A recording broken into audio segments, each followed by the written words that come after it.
Shalom Bapak Ibu sekalian yang terkasih. Selamat Shalom, pagi. Selamat pagi, Shalom, Abang.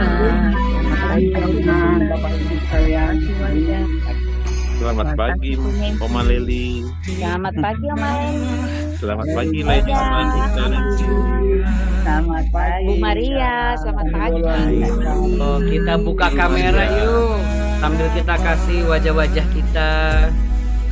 Ya. Kakak Mariana, selamat pagi. Shalom sambil lambaikan tangan supaya ada suntikan semangat dan penghargaan bagi yang sudah sama-sama hadir di pagi hari ini. Puji Tuhan. Ya, selamat pagi untuk Ibu Titi dan juga Ibu Femi. Juga selamat pagi untuk Ibu Nelda dan Ibu Ayen, Ibu Sekar. Pertanyaan Sekar tadi, pertanyaan untuk kita semua ya. Sudahkah Anda membaca Mazmur 5 pagi hari ini? Saya yakin percaya Bapak Ibu semua sudah ya. Pak Mardani, shalom Pak. Halo. Bu Nancy dan Pak Jusman, Bu Leli Kristiani, Ibu Maria Perangin-Angin, lalu kemudian Ibu Helmi Simanjuntak, Pak Musa Lembang, semangat selalu Pak Yosef, selamat pagi. Salam semangat untuk Bu Diana dan Yosena yang lagi MPLS pastinya ya. Juga untuk Kakak Alden, selamat pagi. Ayo buka kameranya yuk Kakak Alden. Juga Bu Silawati, ini dia anak saya. Wah, shalom, selamat pagi. Kita berdoa supaya para anak-anak cucu kita bisa gabung ya Bapak Ibu. Oke, juga untuk Bu Marina Stepung, Ibu Marta selamat pagi, Bu Risma, Bu Acan dan Bu Handayati selamat pagi Bu. Bagaimana dengan hajatannya? Wah, ternyata beliau kemarin tidak hadir karena ada perayaan ya Bapak Ibu ya. Ada yang mengurus pernikahan. Ya, semuanya lancar ya Bu Handayati ya. Ibu juga sehat, Bu Acan sudah Bu masih Bu ya. Bu Risma Manurung, Ibu Marlina Situmorang, apa kabar Ibu Marlina? Senang sekali Ibu Mena boleh bergabung kembali bersama kami. Ibu Sartika, Ibu Dora Gunawan dan juga Pak Hendrik Gunawan, Eva Farana dan Ibu Laura. Oke, baik Bapak Ibu yang terkasih, kita mau sama-sama segera mulai. Dan juga ada Talia juga akan bergabung ya. Puji Tuhan. Senang sekali pada pagi hari ini kita lengkap semuanya. Seluruh generasi boleh datang menghadap kehadirat Tuhan yang Maha Kudus di pertemuan BW kita pada kali ini. Untuk itu Bapak Ibu, mari kita bantu sama-sama yuk. Kita saling memute mikrofonnya tapi kameranya jangan ditutup ya. Mikrofonnya aja. Oke, Bu Yani juga baru saja bergabung. Baik Bapak Ibu sekalian, untuk itu mari sama-sama kita satu di dalam doa yuk. Kita satu dalam doa, kita mau sama-sama menaikkan syukur kepada Tuhan. Saya yakin dan percaya Bapak Ibu juga sudah menyaksikan tayangan BW sebelumnya. Dan selamat datang di BW Bapak Ibu sekalian terkasih. Saya yakin dan percaya kita semua adalah orang-orang yang beruntung masih diberikan kesehatan dan kekuatan di pagi hari ini. Baik Bapak Ibu. Ya. Bapak Ibu jelas mendengar suara saya? Jelas ya sambil lihat tayangan ini. Oke, kita satu dalam doa. Mari kita berdoa. Tuhan Allah Bapa kami yang kami sembah di dalam nama Yesus Kristus Allah yang hidup. Terima kasih untuk pagi hari ini hamba dan istri hamba kami semua melihat setiap generasi boleh datang di hadapan Tuhan. Datang bersekutu, bersujud, menyembah Tuhan. Kami boleh bersyukur, anak-anak kami boleh bergabung.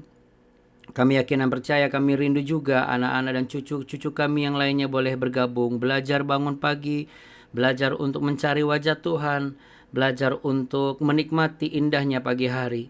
Biar kehidupan kami dihiasi oleh hal-hal yang baik dan juga hal-hal yang positif, sesuai dengan kebenaran dan kehendak Bapa.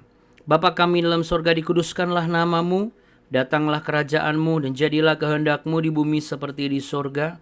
Berikanlah kami pada hari ini makanan kami yang secukupnya.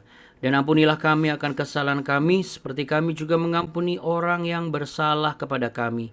Dan janganlah membawa kami ke dalam pencobaan, tapi lepaskanlah kami daripada yang jahat.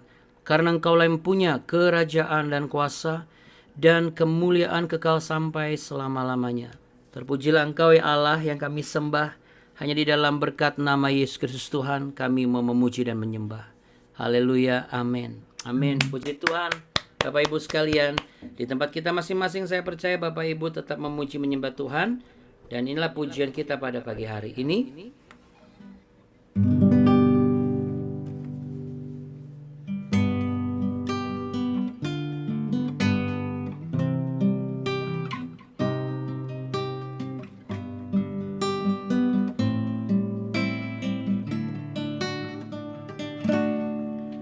Bila ku buka mataku dan lihat wajah-Mu, ku terkagum.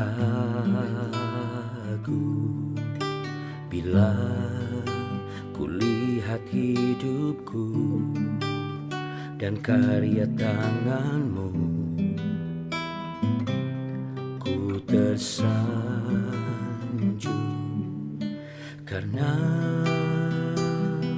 semua yang baik dalam hidupku itulah karya-Mu. Kau beri kesempatan yang baru dan ku ingin mengenal-Mu Tuhan, lebih dalam dari semua yang ku kenal. Tiada kasih yang melebihi-Mu. Ku ada untuk menjadi penyembah-Mu.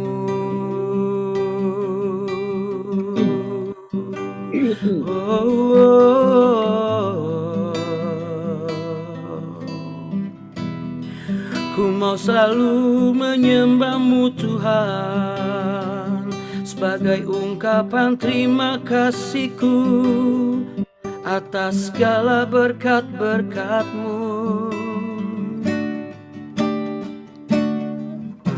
Bila ku buka mataku dan lihat wajah-Mu, ku terkagum. Bila ku lihat hidupku dan karya tangan-Mu, ku tersanjung. Karena semua yang baik dalam hidupku itulah karya-Mu.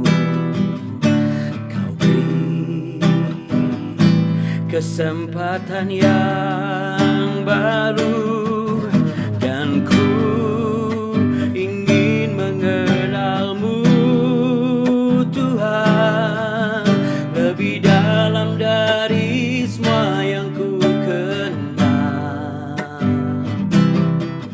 Tiada kasih yang melebihi-Mu. Ku ada untuk menjadi penyembah-Mu, dan ku ingin mengenal-Mu Tuhan, lebih dalam dari semua yang ku kenal. Tiada kasih yang melebihi-Mu. Ku ada untuk menjadi penyembah-Mu.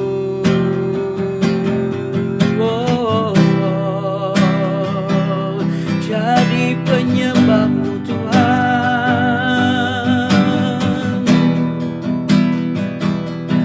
lebih dalam ku mengenal-Mu, lebih dari semua yang ku kenal.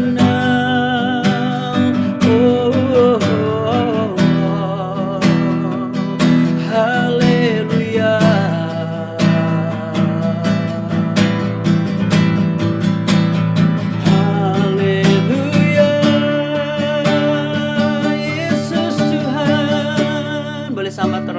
dada sama-sama Bapak Ibu sekalian dan juga anak-anak. Katakan dengan hatimu, dan ku ingin mengenalmu Tuhan, lebih dalam dari semua yang ku kenal.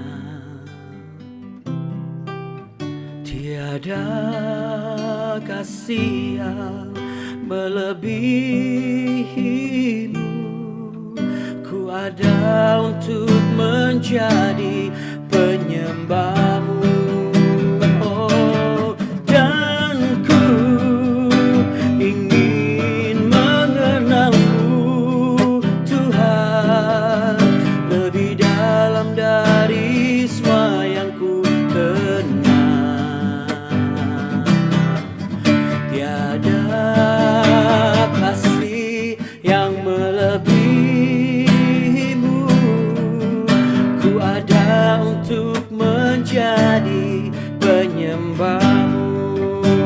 Oh, ku ada untuk menjadi penyembahmu. Ku ada untuk menjadi penyembahmu.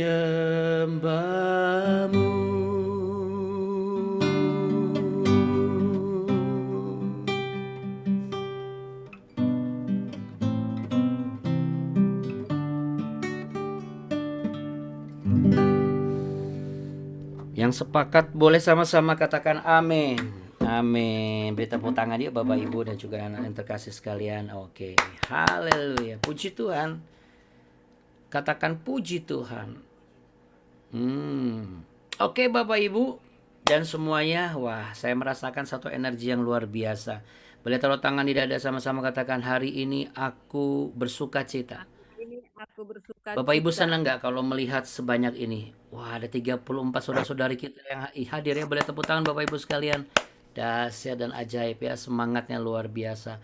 Kuasa dari doa setiap kita dijawab oleh Tuhan ya. Kemarin baru kita mendoakan biar semuanya boleh berdatang kembali, bergabung kembali ya, dari semua hal ya, dan tentunya ini semua memberikan sebuah suntikan energi yang positif.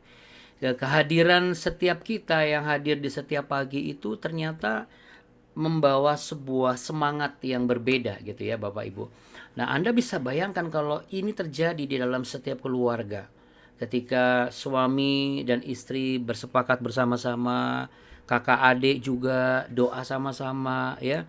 Lalu Bapak Ibu dan juga anak-anak atau bersama opung. Pokoknya ada satu persekutuan yang manis di setiap malam atau di setiap pagi. Ini akan memberikan sebuah suntikan energi yang luar biasa. Artinya ini akan memberikan semangat dan dorongan sehingga ada peluang-peluang yang lebih besar. Saya sangat yakin itu. Pintu-pintu yang sudah diberkati itu akan dibuka lebar lagi dan berkat Tuhan akan dicurahkan. Tapi kan kita sudah belajar ya Bapak Ibu, tujuan kita mencari wajah Tuhan adalah bukan untuk mencari berkatnya, tetapi untuk lebih mengenal pribadinya ya. Amin. Nah, untuk itu kita setiap pagi mau baca firman Tuhan, kumpul sama-sama belajar supaya kita semakin mengenal apa yang tertulis di dalam setiap sejarah yang tercatat di Alkitab, agar kepribadian Allah boleh semakin kita kenal. Kita mau sama-sama baca di perikop yang baru, 1 Raja-Raja pasal 8 dengan judul Pentabisan Bait Suci. Tabut perjanjian dipindahkan dan kemuliaan Tuhan memenuhi bait suci. Pada waktu itu Raja Salomo menyuruh para tua-tua Israel dan semua kepala suku, yakni para pemimpin puak orang Israel, berkumpul di hadapannya di Yerusalem untuk mengangkut tabut perjanjian Tuhan dari kota Daud, yaitu Sion. Maka pada hari raya di bulan Etanim, yaitu bulan ke-7, berkumpullah di hadapan Raja Salomo semua orang Israel. Setelah semua tua-tua Israel datang, maka imam-imam mengangkat tabut itu. Mereka mengangkut tabut Tuhan dan kemah pertemuan dan segala barang kudus yang ada di dalam kemah itu. Semuanya itu diangkut oleh imam-imam dan orang-orang Lewi. Tetapi Raja Salomo dan segenap umat Israel yang sudah berkumpul di hadapannya berdiri bersama-sama dengan dia di depan tabut itu dan mempersembahkan kambing domba dan lembu sapi yang tidak terhitung dan tidak terbilang banyaknya. Kemudian imam-imam membawa tabut perjanjian Tuhan itu ke tempatnya di ruang belakang rumah itu di tempat Maha Kudus, tepat di bawah sayap kerub-kerub. Sebab kerub-kerub itu mengambangkan kedua sayapnya di atas tempat tabut itu, sehingga kerub-kerub itu menudungi tabut serta kayu-kayu pengusungnya dari atas. Kayu-kayu pengusung itu demikian panjangnya sehingga ujungnya kelihatan dari tempat kudus yang di depan ruang belakang itu, tetapi tidak kelihatan dari luar, dan disitulah tempatnya sampai hari ini. Dalam tabut itu tidak ada apa-apa selain dari kedua loh batu yang diletakkan Musa ke dalamnya di Gunung Horeb, yakni loh-loh batu bertuliskan perjanjian yang diadakan Tuhan dengan orang Israel pada waktu perjalanan mereka keluar dari tanah Mesir. Ketika imam-imam keluar dari tempat kudus, datanglah awan memenuhi rumah Tuhan, sehingga imam-imam tidak tahan berdiri untuk menyelenggarakan kebaktian oleh karena awan itu, sebab kemuliaan Tuhan memenuhi rumah Tuhan. Pada waktu itu berkatalah Salomo, Tuhan telah menetapkan matahari di langit, tetapi ia memutuskan untuk diam dalam kekelaman. Sekarang aku telah mendirikan rumah kediaman bagimu, tempat engkau menetap selama-lamanya. Yang sepakat sama-sama katakan amin. Kenapa sepakat, Abuna? Karena dalam hal ini Bapak Ibu sekalian, kita sudah belajar, kalau Anda ngecek lagi di episode sebelumnya, bagaimana kita mempelajari, mendapat makna pembelajaran hidup dari pembangunan sebuah bait suci. Itu yang pertama. Lalu kemudian yang kedua adalah bicara mengenai bagaimana di selanjutnya lagi kita belajar siapa yang lebih besar. Lalu apa tujuan kita mencari Tuhan? Nah, setelah kita mendapat jawaban mengenal Tuhan secara dalam, secara pribadi, maka kita boleh sampai di bagian hari ini, yaitu bagaimana secara jelas dan meyakinkan bahwa bukan hanya tentang bait suci yang berhiaskan hiasan-hiasan sebagai gambaran atau simbol dari keindahan Taman Eden. Kalau kita proyeksikan kehidupan kita, baik usia muda maupun usia yang sudah tidak muda, berarti ada satu pertanyaan nih Bapak Ibu. Hidup kita berhiaskan apa? Nah, itu dia. Ini pertanyaan yang harus dijawab oleh kita masing-masing. Coba taruh tangan di dada. Ya. Ulangi kata-kata saya. Selama ini hidupku berhiaskan apa ya? Nah, itu pertanyaan secara pribadi. Pertanyaan yang bukan sifatnya seperti paradoks. Bukan sebuah metafora, tetapi ini sebuah realita kehidupan orang percaya. Karena kalau kita tidak menyadari hal ini, maka nanti kita akan menjadi pribadi yang hidup sewajarnya saja. Bapak Ibu sekalian, kehadiran Allah di dunia dengan inkarnasi jadi manusia itu sebenarnya bukan sebuah kewajaran ya. Karena yang wajar adalah sebagaimana yang dipikirkan oleh manusia. Tetapi Allah mau melakukan yang tidak wajar itu supaya apa? Hubungan manusia dengan Allah itu didamaikan. Nah, pembangunan bait suci dan kemudian ditabiskan, artinya disahkan, diresmikan, lalu kemudian juga dihias. Bapak Ibu, ini kalau kita proyeksikan ke kehidupan kita, kita itu selama ini membangun hidup ini berhiaskan apa? Ya, kalau Anda tanya, saya ingin jawab, kita harus berhiaskan buah-buah juga. Karena apa artinya kalau kehidupan kita diibaratkan sebagai bait Allah, bait suci, sebagai tempat di mana Allah itu berdiam, tetapi tidak ada sebuah keindahan. Apa sih yang membuat indah, Abuna? Nah, yang membuat indah sesuai dengan apa yang Roh Kudus tuntun kepada saya, yuk kita buka di 1 Korintus pasal 13. Jadi yang membuat indah nih, 1 Korintus pasal 13.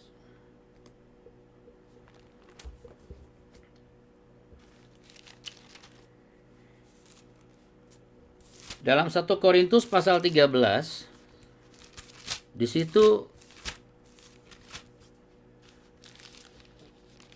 kita bisa lihat ya. Di sana ada apa? Di ayat yang keempat ada kasih, ada apa?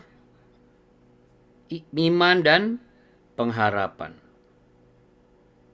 Lalu kemudian kasih itu sendiri di ayat yang keempat itu ada apa saja buahnya? Sabar, murah hati, tidak cemburu, tidak memegahkan diri dan tidak sombong, tidak melakukan yang tidak sopan, tidak mencari keuntungan diri sendiri, tidak pemarah, tidak menyimpan kesalahan orang lain, tidak bersukacita karena ketidakadilan, tetapi bersukacita karena kebenaran, menutupi segala sesuatu, percaya segala sesuatu, mengharapkan segala sesuatu, sabar menanggung segala sesuatu.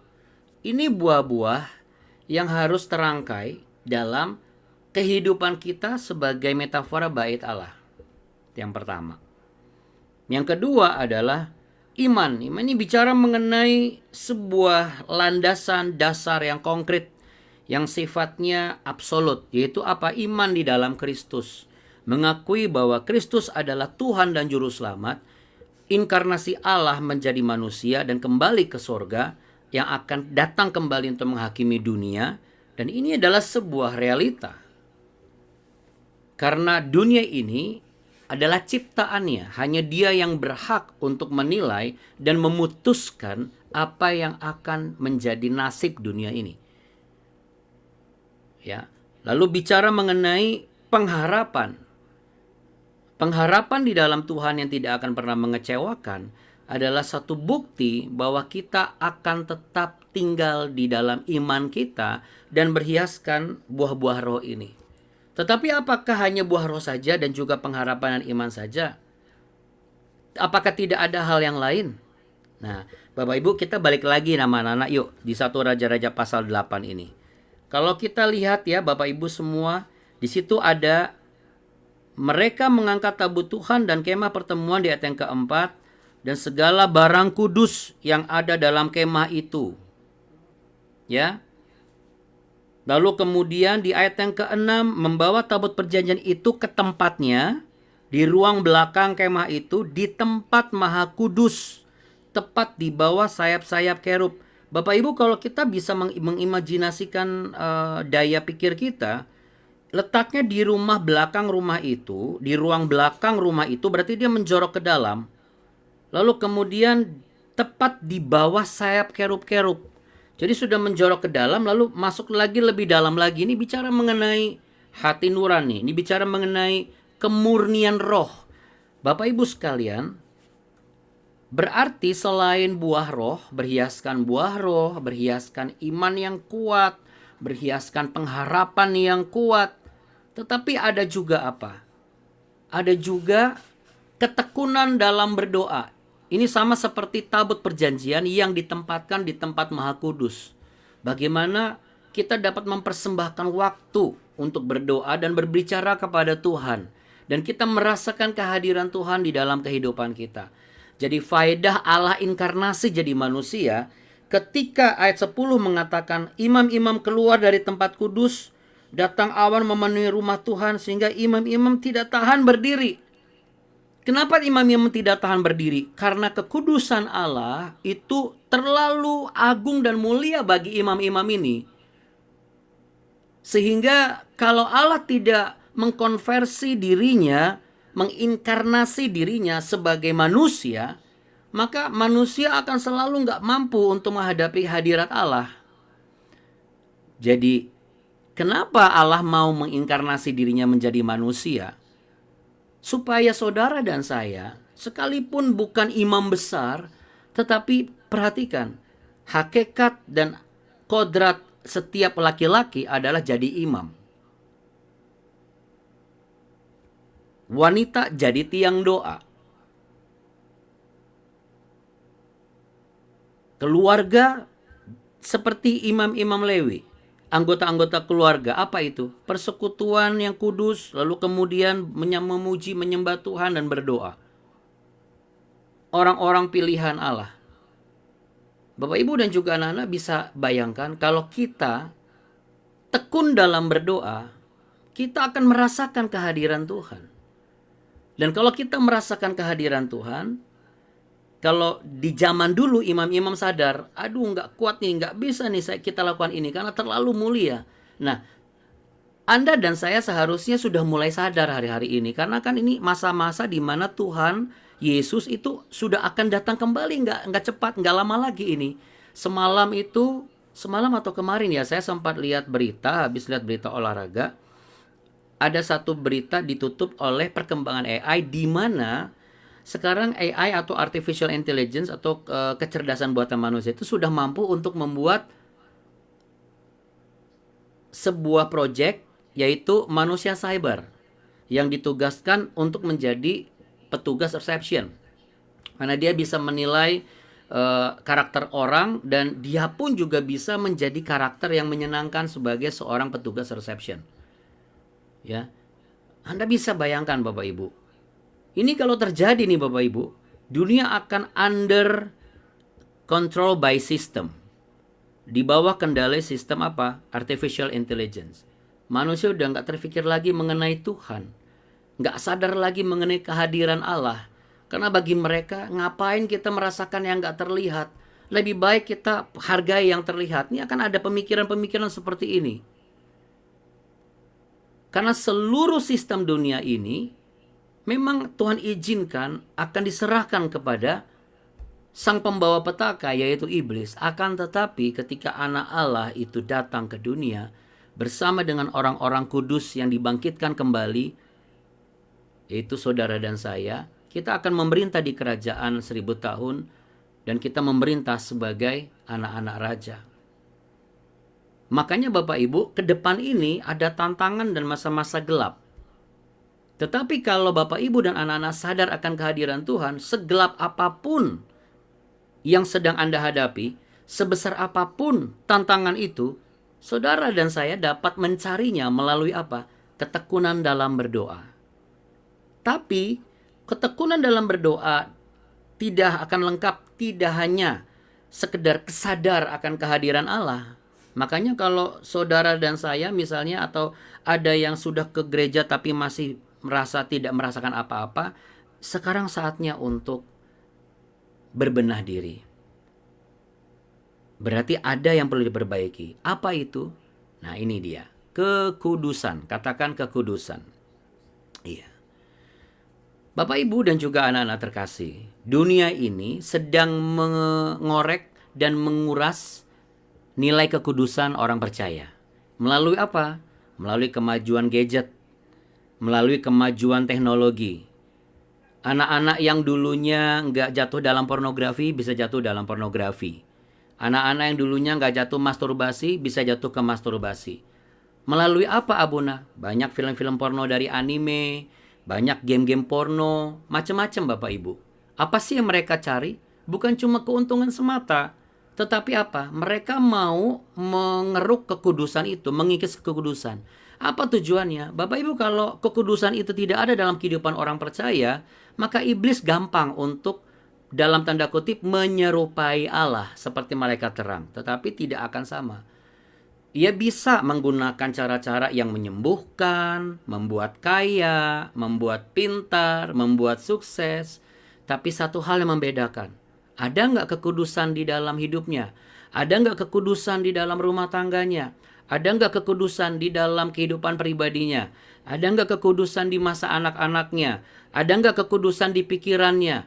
Ada nggak kekudusan di tubuhnya, di jiwanya, di rohnya? Makanya Bapak Ibu, kalau kami melayani setiap hari Minggu, pasti akan lebih lelah terasa di badan kami di hari Senin ya, atau pas pulang dari pelayanan. Mungkin Bapak Ibu juga yang melayani akan sepakat dengan kami. Kenapa? Karena ketika kita melayani Tuhan, dengan segala apa yang harus dihiasi dalam kehidupan kita, buah roh, iman, pengharapan, ketekunan dalam berdoa, kesadaran dan kepekaan untuk kehadiran Allah, dan kekudusan ini tubuh, jiwa, roh ini sama-sama kayak ngangkat beban berat. Karena bergeraknya itu bersamaan. Beda dengan orang kerja biasa. Beda. Orang kerja biasa 9 to 5 mungkin baru capek. Tapi kita pelayanan 2,5 jam itu bisa capek banget loh. Nyampe rumah tuh bisa exhausted banget, kelelahan sekali. Anda tahu kenapa? Karena tubuh, jiwa, roh itu mengangkat beban bersama-sama. Secara natur, sadar, ataupun di bawah alam bawah sadar kita. Makanya jangan heran kalau orang habis pelayanan pasti terasa lelah sekali. Dan makannya akan lebih banyak daripada biasanya. Karena apa? Itu keluar sama-sama. Nah, menjaga kesucian dan kekudusan hati kita itu sama seperti menjaga kebersihan rumah kita. Tamu boleh datang dan nyaman. Sama Bapak Ibu. Kehadiran Allah kalau kita sadari itu akan layak jikalau pikiran dan perbuatan kita itu kudus. Sehingga itu tidak berpotensi merusak hubungan kita dengan Tuhan. Menjaga kekudusan itu adalah sebuah hal yang konkret. Sebuah hal yang harus ada dalam kehidupan Bapak Ibu dan juga saya dan juga anak-anak. Ingat Kejadian 1 ayat 26. Bagaimana Allah menciptakan manusia menurut gambar dan rupa Allah.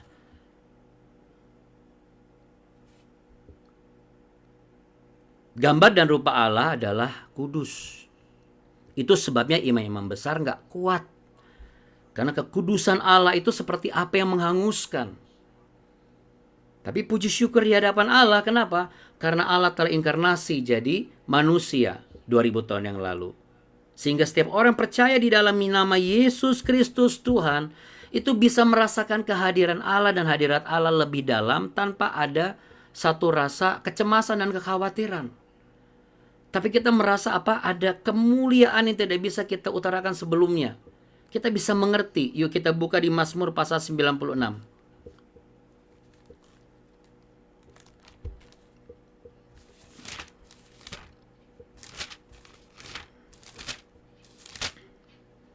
Di Mazmur pasal 96 ayat yang ke-6 tertulis di sana, keagungan dan semarak ada di hadapannya, kekuatan dan kehormatan ada di tempat kudusnya. Keagungan, kekuatan, kehormatan. Ini 3 nilai yang benar-benar so powerful Bapak Ibu.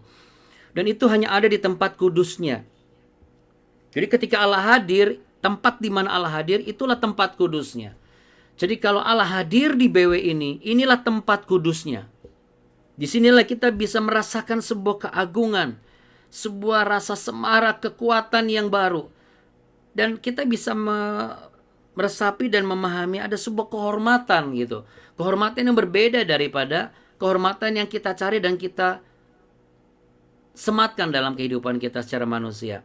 Di ayat ke-9, sujudlah menyembah kepada Tuhan dengan berhiaskan kekudusan.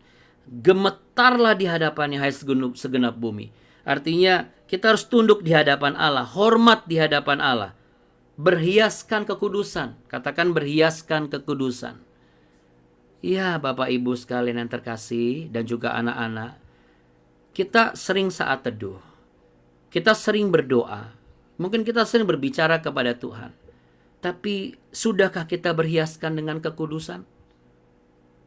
Supaya apa yang kita lakukan bukan sekedar kegiatan yang bersifat rutinitas. Tetapi kegiatan yang bersifat adikodrati Bapak Ibu. Dari itulah, dari sanalah kita bisa melihat tanda-tanda ajaib. Kita bisa memahami situasi, peristiwa, pertemuan yang akhirnya mengungkapkan makna khusus.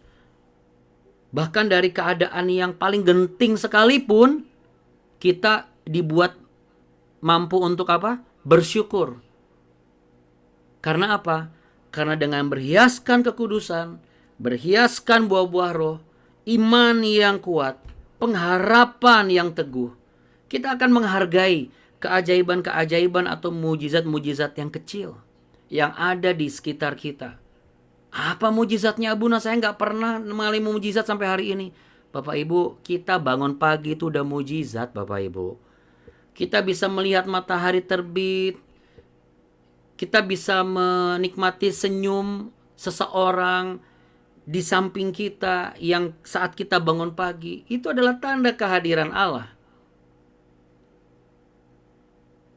Sama seperti halnya saya melihat wajah Bapak Ibu semua senyum, menghormati hadirat Tuhan. Anak-anak juga belajar menghormati hadirat Tuhan. Ini tanda-tanda kehadiran Tuhan gitu. Tapi bukan berarti setan juga nggak bisa hadir. Karena pasti ada banyak pemikiran, godaan, lalu mau coba buka ini, buka itu, dan lain sebagainya. Setan mah tidak akan pernah berhenti. Makanya jangan pernah berhenti untuk apa? Mencari Tuhan. Untuk apa? Datang kepada Tuhan. Untuk apa? Peka akan kehadiran Tuhan. Dan menjaga kekudusan dalam kehidupan kita. Ini bukan syarat Bapak Ibu. Tapi ini adalah sebuah kriteria yang harus terjadi sebagaimana Allah menciptakan manusia sejak awal. Karena kalau dari kitab bahasa Ibrani ada satu kata meotov. Meotov itu artinya sangat baik, Bapak Ibu sekalian. Tuhan itu melihat keadaan dunia ini awalnya dan manusia itu sangat baik. Penuh dengan keindahan, penuh dengan kedambaan. Ada sifat yang menyenangkan atau pleasantness. Tapi ya terkadang kita tidak bisa memungkiri. Masalah, konflik, macam-macam lah. Itu bisa merusak tatanan yang sudah Tuhan atur. Tapi kita bersyukur di hadapan Tuhan kalau melalui BW ini kita bisa semakin bertumbuh. Amin Bapak Ibu sekalian. Ya. Nah, satu lagi nih makna yang tersirat. Balik lagi yuk kita tutup di sini.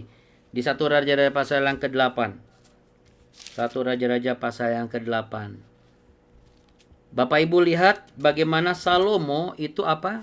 Menyuruh para tua-tua Israel di ayat yang pertama, semua kepala suku, ya, semua, lalu semua orang Israel di ayat yang kedua, semuanya Bapak Ibu, bahkan sampai lembu sapi aja diajak semuanya Bapak Ibu sekalian ya. Apa sih maksudnya? Bukan berarti saya meminta Bapak Ibu besok tolong bawa juga serta peliharaan Bapak Ibu untuk nongol di kamera BW, enggak gitu Bapak Ibu ya. Tapi ini adalah sebuah gambaran. Adalah sebuah gambaran apa? Kehadiran saudara-saudara di sekitar kita. Kita hargai. Ya, sama seperti halnya kalau saya dan Abuni prepare, Bapak Ibu prepare. Di sini kan kita saling menghargai kehidupan satu dengan yang lain. Amin, Bapak Ibu sekalian. Kita berkumpul bersama seperti orang Israel pada waktu itu. Lalu di hadapan tabut Tuhan, kita menghargai momen bersama dengan orang-orang kita cintai. Ya. Supaya apa? Ada waktu bersama keluarga, teman, sebagai momen berharga. Anak-anak sebagai momen berharga. Apa momennya Abuna? Ya, habis BW kan Bapak Ibu bisa jalan pagi. Ya. Kalau Anda mau dengar kesaksiannya, faedah BW dalam kehidupan orang percaya, besok Bapak Ibu. Ya, hari ini saya mau follow up dulu pasangan suami istrinya untuk boleh kesaksian sedikit. Besok Bapak Ibu hadir. Nah, saya yakin kesaksian beliau-beliau ini pasti juga akan sama seperti bagian Bapak Ibu alami. Karena kami juga rindu untuk Bapak Ibu boleh mengalami. Ya, Bapak Ibu yang terkasih, kita belajar banyak hari ini. Amin. Taruh tangan di dada, pejamkan mata, kita akan berdoa. Yuk, kita berdoa. Berhiaskan apakah hidupku selama ini? Itu harus menjadi pertanyaan yang kami jawab. Biarlah apa yang sudah dibicarakan dan Roh Kudus sampaikan boleh kami terima dengan kesungguhan hati dan kemurnian jiwa. Pemikiran kami bersih dan baik. Anak-anak pun belajar bagaimana menghormati pertemuan ibadah dan hadirat Tuhan. Orang tua pun juga belajar bagaimana menghargai setiap momen yang ada. Kami yakin dan percaya dan kami sepakat dan kami rindu bahwa kebenaran hakiki boleh ada di dalam kehidupan kami sebagai orang percaya. Kami percaya Tuhan di hadapan tabut Tuhan, di hadapan firman Tuhan, di hadapan kekudusan hadirat-Mu. Maka yang sakit disembuhkan, yang lemah dikuatkan, yang berbeban berat Tuhan beri kelegaan. Tidak pernah putus pengharapan. Setiap buah kandungan akan Tuhan buka, setiap pria akan Tuhan berkati, diberikan benih yang sehat, dan apapun dikerjakan, perusahaan, pelayanan, karir, Tuhan menyertai sehingga Tuhan yang membuat berhasil dan beruntung. Bahkan untuk anak-anak yang hari-hari ini, minggu ini mengalami ada kegiatan MPLS, Tuhan boleh sertai, Tuhan boleh jaga. Minggu depan anak-anak kami pun, Alden Natalia akan ikut MPLS. Cucu-cucu kami juga mungkin ada. Tuhan boleh jaga dan pelihara. Kami semua datang di hadapan Allah. Kami bersyukur memiliki Allah yang heran dan hebat. Kami sepakat untuk mengusir, kami hardik segala gangguan-gangguan di pagi hari. Dalam nama Tuhan Yesus Kristus. Gangguan sakit penyakit, gangguan konsentrasi, gangguan psikologi, gangguan pemikiran, gangguan orang-orang jahat di jalan, gangguan-gangguan perasaan, kami hardik, enyahlah daripada kehidupan kami dalam nama Yesus. Dan kami mau terima berkat-berkat-Mu ya Allah. Kami mau menjadikan hidup kami, pekerjaan kami, keluarga kami sebagai tempat di mana Engkau boleh hadir dan berdiam. Supaya di mana Engkau ada, itulah tempat kudus Tuhan. Dan kami boleh berada di dalamnya. Dan kemanapun kami pergi, itulah menjadi hiasan dalam kehidupan kami. Terima kasih ya Bapa. Hamba minta kiranya pengurapan daripada Allah dan otoritas-Mu ketika hamba sampaikan boleh terjadi agar berkat-berkat-Mu dicurahkan. Bapak, Ibu, dan juga anak-anak, buka tangan-Mu, terimalah berkat damai sejahtera, cinta kasih Tuhan, dan roh takut akan Tuhan yang dilimpahkan kepadamu. Tuhan Yesus memberkati-Mu berlimpah-limpah-limpah. Tuhan Yesus menyinari-Mu dengan wajah-Nya dan memberi-Mu kasih karunia.